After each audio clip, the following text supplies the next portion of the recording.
What did I do? What did you do to him first inside the courtroom? Lady. What did you do to Mr. Gene Deal inside the courtroom right before my eyes? And why did I have to get in your face like this and tell you to step back from him? Why did I have to stand in front of Mr. Deal behind me and tell you to back up off of him? Because it was two men handling business. And then what happened? But what happened? That's for me to know. But what did you do? So why are you not telling the truth? My name is Candor. I'm transparent. I'm true. Candor.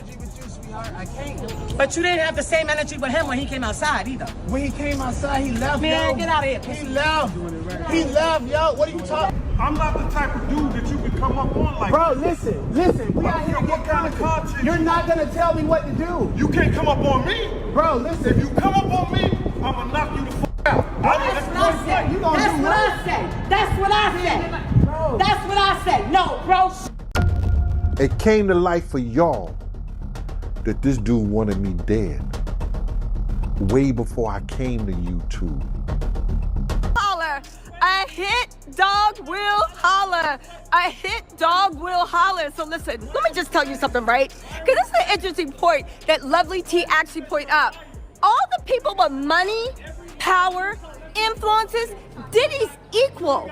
They refuse to come and support this man because they know something was wrong. But there are a million broke, dusty, desperate, bitch-ass men out here trying to bully women. Gene Deal just got ambushed online, again, this time by Diddy's loyal fan base, all because he dared to speak out. But guess what? Katt Williams ain't having it. He's stepping in and standing tall for Gene. And if you think this is the first time Diddy's people came for Gene or Katt, think again.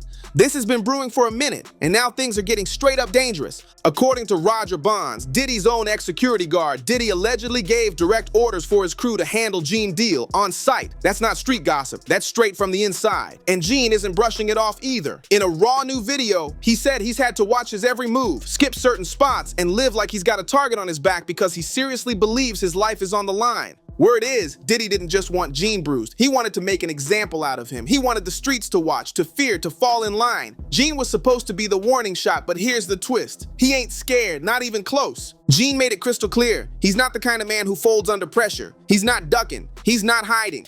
If Diddy wants smoke, then Gene said straight up, let's go. This isn't just beef. This is personal, and it's explosive. Gene Deal saw this storm coming a mile away. Diddy had been warning him for years, stay quiet or else. And it wasn't just Diddy. People in his circle were making those pressure calls, begging Gene to stop leaking the dirt. But this ain't just talk. These folks got receipts for how far they'll go to keep their secrets buried. And Hollywood power players don't just sit around while you blow up their spot. When Katt Williams started calling them out, boom, his kids got taken away. His whole life flipped. Katt's been saying he's been hunted since the early 2000s. He even used to sleep in a Kevlar vest. That's how real it was. Roger Bonds even said Diddy's been sending goons after Gene since way back in 2008. Gene was pulling the curtain on Diddy long before the FBI ever stepped in. He saw everything, how women were being treated, how actors were being used and discarded. That's why he walked away from the whole operation. But once Gene left, he became a threat, a walking vault of secrets. And now, that vault's wide open. It doesn't stop there. Another content creator, Tisa, got ambushed outside the courthouse by Diddy's so-called fans. They were in her face, threatening her, telling her Diddy would make her pay. And this wasn't some shadowy alley scene. This happened right in front of cops and nobody stepped in. And get this, Tisa and Gene ain't the only ones. Jamie Foxx, yeah, he allegedly got poisoned after getting too close to the truth. He survived, spoke out, and boom, he got attacked right after. So now the question is real simple. How is it that every single person who challenges Diddy ends up hurt, harassed, or worse days later? This ain't a coincidence. It's a pattern. Jamie Foxx getting stitches? That wasn't some freak accident. It went down right after he crossed paths with a Diddy supporter. The timing is wild and it's becoming way too familiar. Every time someone steps up to expose Diddy's past, boom, something bad happens. Let's talk about Keith D, the same guy who publicly linked Diddy to Tupac's murder. Yeah, he got attacked in prison not long after revealing that Diddy allegedly paid him $10 million to take Tupac out. And after that bombshell, guess who got named as a person of interest in the case? Diddy himself. This ain't rumor, this is on record, but it gets even darker. Another celebrity bodyguard who goes by Big Homie CC came forward saying he's been poisoned 3 times since speaking out. 3 times. And in a raw, no-holds-barred interview on Piers Morgan Uncensored, he exposed something chilling. He claimed Diddy knows exactly how to make people disappear. Big Homie Double C didn't bite his tongue. He said flat out, it's no coincidence that Kim Porter passed from sudden pneumonia. All these so-called coincidences? Nah, it's starting to look like a deadly pattern. There's something sinister happening behind the scenes, and more insiders are risking it all to say it out loud. But Gene Deal, he ain't shook, not even a little. Despite the threats, the lurking danger, and the heat outside courtrooms, Gene's standing his ground. He's told everyone Diddy doesn't scare him, and neither do his followers. Gene's fed up. He kept quiet for years, saw things he couldn't unsee, and now that folks are finally tuning in, he's not letting up.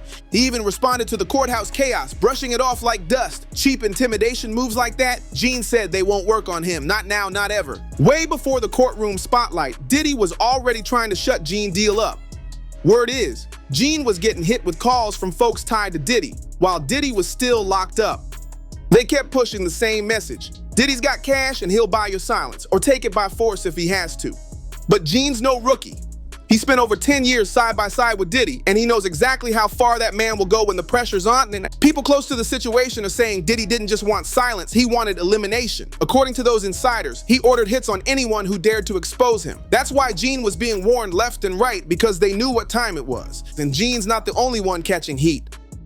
Freddie P, remember him from Da Band? He came forward with a chilling message. Cassie needs to leave the country before Diddy gets out. He said straight up, they're already plotting on her. According to Freddie, if Diddy can't touch Cassie directly, he'll aim for her family. That's the level of danger she's facing now. Diddy's empire isn't just crumbling, it's imploding. And the people he tried to silence, they're done being quiet.